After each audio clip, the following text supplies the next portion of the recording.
Well, anyways, hello everyone, KingslayerKoshy here. And the MJ406! And it's about time we continue the Game Boy Mega Man journey. Yes. That leads us to what's probably the worst one. So, Mega Man 2. Yep. Believe me, if you want to say it's as good as Mega Man 2 on NES, oh, good lord, no. Oh. It's almost like you're bringing a game from console onto handheld. That clearly works well. This one I find to be the worst because it's a very direct, it feels like almost a direct rip from the levels of, Mega Man 2 and, from Mega Man 2 on NES. Also, love that instant spike drop. And of course. Is that something they did in the Mega Man 2 stage? I don't remember. I don't think so. Yeah, they added a little bit, but I know some of the stages, they'll feel like very close representations of their NES counterparts. What an idiot I am for my inability to predict that. How was I supposed to know Spike was going to be there? But yeah, I'll say this is my least favorite of the Mega Man Game Boy games, which, funny enough, there is a reason for that, actually. And remember, that's in regards to its development. It's a completely different developer compared to the rest of the series. Yes. I'll say, do you know who did the other 1 and 3 through 5? X3 developers. And would eventually... And who also did Wily Wars? Yeah, because I remember that's what I saw. It's like, the people who developed 3 through 5... They're also the ones responsible for every Resident Evil beyond 1, to my understanding. Oh! That would explain why we never see any more freaking... Original 2, Original 3, Original 4 on GameCube. I want to say they also did Shinobi. Huh. As well as, oddly enough, Kirby the Amazing Mirror they helped with.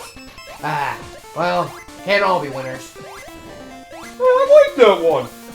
Well, I think I think they helped, whoever the other company that worked with Nintendo for those. Flagship. Oh, no. Flagship was one of the Resident Evil ones. Never mind. Miyaguchi Engineering was somebody else. Damn it. I know they both worked on Kirby the Amazing Mirror, though. But yeah. I was thinking Flagship. They're the ones that did Resident Evil 2 onward, up to 4. And helped the last 2 Kirby handheld games before they basically merged into Capcom entirely. I know Miyaguchi Engineering did help with one of those, though. But yeah, this is basically a bit of a Mega Man B team.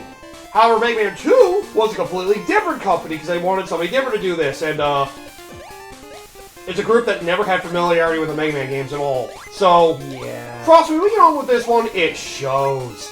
Then again, it does have the greatest Robot Master in the entire Mega Man series. You see, it explains a lot. But yeah, I probably should look that up to make sure I know who this is. I know they didn't do a lot after this. They did maybe 3 or 4 games overall, this developer group.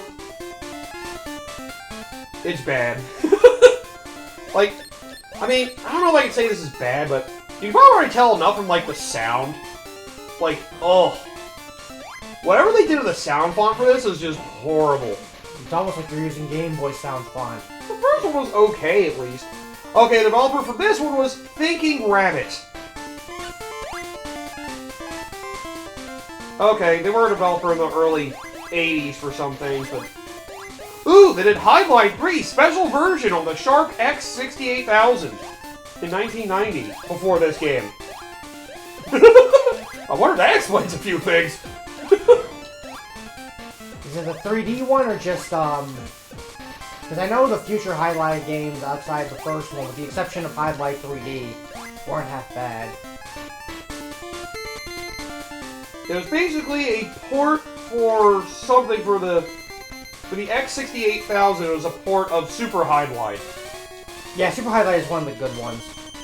Okay. Well, no, it's going to be one of the bad ports, like the NES ones. Well, yes, it was obvious. Continuing on from Mega Man 1 on Game Boy, we got, Mega Man 2 Robot Masters from Mega Man 2 on NES. Coincidentally enough, the 4 that were not in Mega Man 1. Which we did not introduce them, although we probably don't really need to, because most people know who they are by now. Yeah. But look how lame this fight is. I mean, NES version, he hopped from side to side. No, he didn't. Oh, he didn't? No, this is exactly what he was in Mega Man 2. He just sat there. Shows how long it's been since I played Mega Man 2. Yeah. Like I said, Metal Man's a sad boss fight.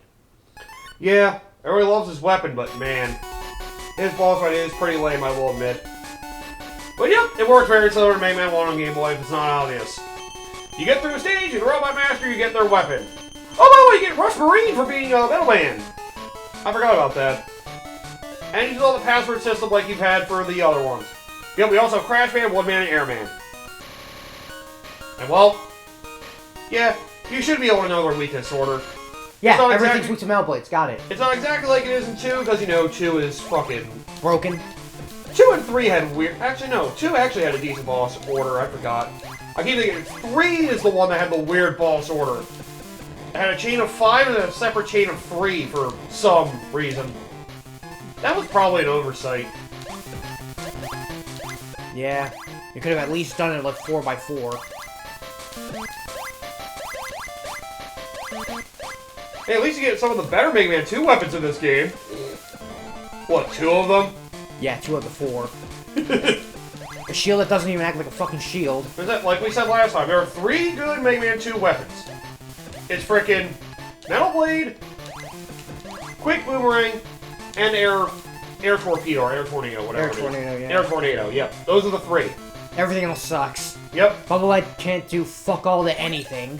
He-Man's weapon, if it wasn't for its lack of efficiency as its weapon, and like I said, a lot of this emulates exactly how it was in Mega Man 2. You'll notice it very quickly. Yeah.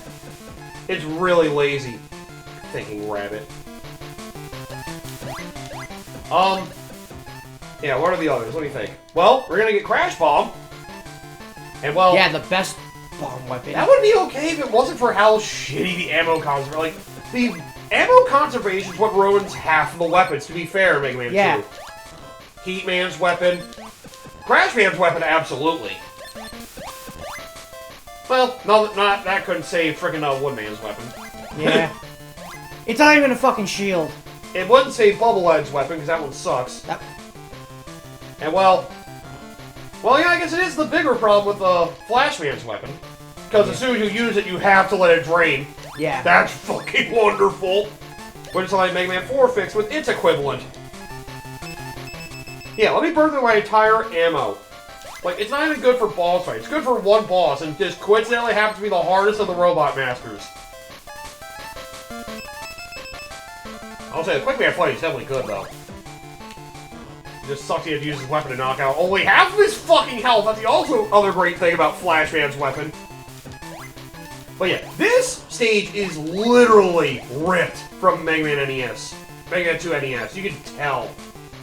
You can't get energy tanks, though. We're just not there yet. But anyway, the weapons are still faithful. And this one's even more broken because you can actually move while shooting. Also, I'll say it's weird you haven't lost any ammo for it yet, till now. At least they give you a shitload of Metal Man weapon ammo. And probably gonna die the Woodman. With one life left, yeah. Don't forget, are you trying to go with just the Buster, or don't really care? I don't really care for the early games because, honestly, I don't really like... And it's not the NES ones, I get what you're saying. Some You've seen these before. Look how slow everything moves! Yeah, it's great. You heavy blocks are barely shit, man! This also happens to be the easiest of the Game Boy Mega Man games. Like, man, I don't know why they changed developers. But yeah, this one, a lot of fans notoriously say is the worst one. It's rough. It is rough. But yeah, we got Leaf Shield. That's gonna be good. It's even slower than it was in the first game. Well, you sure remember the boss order. Remember, Heat-Man was technically the weakness for Woodman before, though. Woodman was technically also somewhat hurt by Metal Blade and NES Mega Man 2, so it works out. Oh good, the one stage where Leaf Shield was actually useful if you care to farm for things. Oh yes, let me totally farm a bunch of random energy for shit I don't need. But again, drop energy tanks. What's that, there's no currency? Why the fuck am I wasting my time then? We got a couple games before we get there. Couple games before we get to that. Oh, can't wait till we get to 4. At least 3 will still be decent. I may as well look it up while I'm thinking about it, because that is something to discuss as we actually didn't talk about it last time. The developer for the first of the Game Boy Mega Man games, and the rest of them after this one is referred to as KingslayerKoshy Engineering. Are we talking about for 1, 3, and 5, or...? 1 and 3 through 5, yes. I keep saying 1, 3, and 5. It's 1 through 5. I get what you mean, yeah. They also did Bionic Commando on the Game Boy. Ah, yes, a series that clearly lives in the memories of all Capcom fans when they think of Capcom. Yep. Oh, well, yeah, the very last... Wow, you're right. The very last frickin' Mega Man game... The very last game they did was actually the Mega Man X3. Yep. Okay, yeah, so I was mixing up the flagship. Gotcha. Yep. And I believe some of those people that worked on X3 would eventually... X5, I'm sure. No, actually, I'm pretty sure they would eventually move to 0, if I'm correct. Oh. Oh, they went to form Inti... You know? That actually makes sense. If they went to form Inti Creates afterwards, or some of them did that... Ooh, there we go, life. Yeah. Oh, another one! Yeah, because that was a story I remember hearing about from a lot of people when I was on streams, and they streamed a lot of the Mega Man Zero games. They told me, like, one of the fun facts is that a lot of the people that were there for, specifically Zero 3, would eventually form Inti Creates, and that's where the Zero series was born. You meant X3, right? X3! Yeah, you said 03. Like, damn! Like, they devolved? Goddamn. Like, they got KingslayerKoshy Engineering people after they created their best game?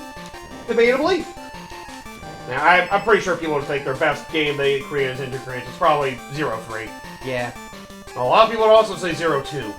I've heard some people say 04, though I think that has more to do with how the story ends. The story ends amazingly. Yeah.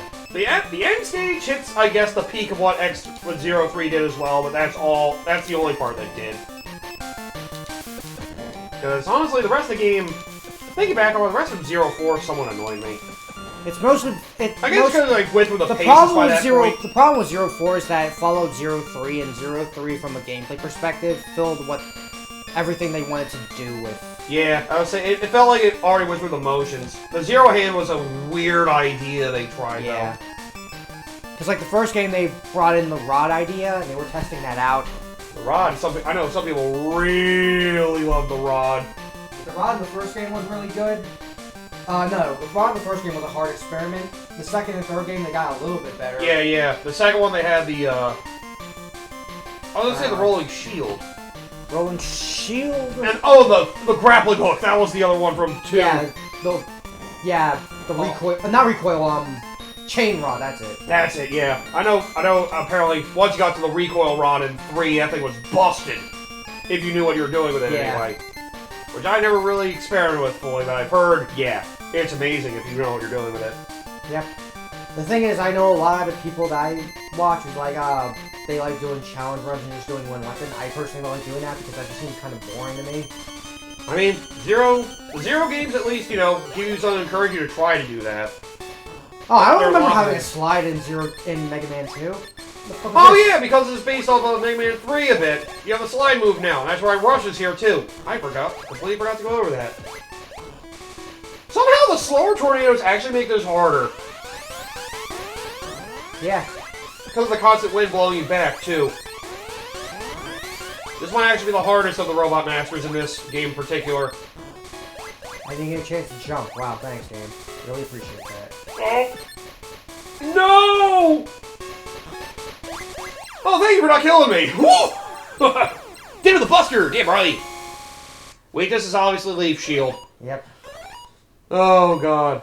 But yep, the team at KingslayerKoshy Engineering did arcade games including Power Spikes and Turbo Force, as well as all the Game Boy Mega Man games, not counting this one, as well as Mega Man Wily Wars. Which, you know... That explains some of the wilder ideas that come from these guys. And I don't know if it's their composer for all these games. Oh, by the way, Clash Man. Oh, got it right in the NES version. Not right in this one. They couldn't put the one extra bit in to change the L to an R. Yep. That's why every once in a while you get... That's why you have a lot of conflicting names with, like, Metal versus Metar in numerous games throughout the series. This is a completely different stage, though. I feel like this is a different stage from another Robot Master. No, this is definitely, Crash Man? Oh, right. we had the... Why am I mixing up with Heat-Man stage? I'm an idiot. How could you forget Heat-Man stage? Bullshit one. I'm always using Crash Bomb to break through walls. That's why I thought that. I don't know. Look, man, I know both our opinions on Mega Man 2 have dropped tremendously, but it's still memorable, I promise. It's still good. Just overrated. Yeah, I think that's the way you describe it. It's overrated. Like I said, that's the thing about the classic series. Is Crazy. that... Thinking of it from my list now, it's like in the middle. Yeah. Like, wow. Because the main stages are great, with the exception of a couple moments like Heat-Man stage. You know what? Fuck you. I'm not moving anyway, so... Yeah. What else Best idea. But yeah, as far as I can tell, frickin', you know... Oh, thank you! Could just sit here and farm if we really wanted. Nah. What am I farming for? God damn it! Yeah, think about it. It dropped a lot. Like, the main 8 stages are great, minus, you know, the abuse of the invisible blocks, mostly in Heat-Man stage. That's Heat-Man and I guess people are mixed, but probably the instant death lasers and, There's also, yeah, the instant death laser. Ooh, E-Tank! Which I can't get because I need Rush Coil. Yes, but we only have Rush Marine. Damn it. And I probably took the wrong path, right? Yeah, they split. Well, we probably didn't want to go down there and see the spikes. Oh, yeah, that's true. Oh, gotta love that. Oh, dear. But... yeah, it's the Fortress that ruins Mega Man 2 for me. Like, yeah. I know you weren't a fan of Mega Man 11's Fortress because they basically have two. They have a great stage to start, a decent stage after that, and then a nothing stage, and then Wily. Yeah. Like, it definitely would have been enhanced if they had a second Fortress. Especially like they do with considering 4 the thing onward. in the case of Mega Man 11 is that you have the double gear system as well, so it's like, you could just... Yeah. It just feels like, man, I feel like, Like, we could have done a... doing a thing out for a second Fortress certainly would have enhanced that a lot. Or at least another real stage. That's all I really wanted, just like one more. A third real stage. Like, there should have been more leading up to the rematches. Yeah. Like, But instead of a just more. a hallway. Yeah, that's all it is. That makes sense with Mega Man's 4 through 6 because that was the second Fortress they did that. It's like, we already had like 5 or 6 stages before this. Yeah. It makes sense at this point. But, yeah, but that game had 2 real Fortress stages and then that. This is like, man. This is depressing. A second Fortress definitely would have helped that a lot. Yeah. I guess they want to keep it short and sweet. That is something like another fair thing because otherwise we might be running into the problem that we had with 4 through 6. That it just feels like it extends its one a little too much. I mean, like, in 4 was done well. In 5 it was definitely, it felt weak. Given the plot, I guess it was supposed to feel like that. Given the twist, you even could call it a twist you weren't expecting. I forgot you work like an idiot. Or at least you're supposed to. Yeah. Okay, why? You were holding down when you hit jump, didn't you? There we go. Yeah, I was saying, he jumps when you shoot, that's right. There you go, you got it now. Wow, yeah, it really does just lock in. We're gonna go to the left, no, that's how we're gonna go to the right! Look how great this memorable robot match is, right? I thought that was a Mega Man 3, I thought it was an X3 problem! Now, Mega Man 2 also had this problem as well. Some of the bosses were brain dead. Yeah. Although, honestly, I think this is... Nice all metal. At least some of them, their strategies were difficult enough that their brain deadness worked in their favor, like Airman, Woodman. They were already difficult like that. Yeah. I guess Heatman to an extent. Oh, now I can Rush Coil. Yep, of course.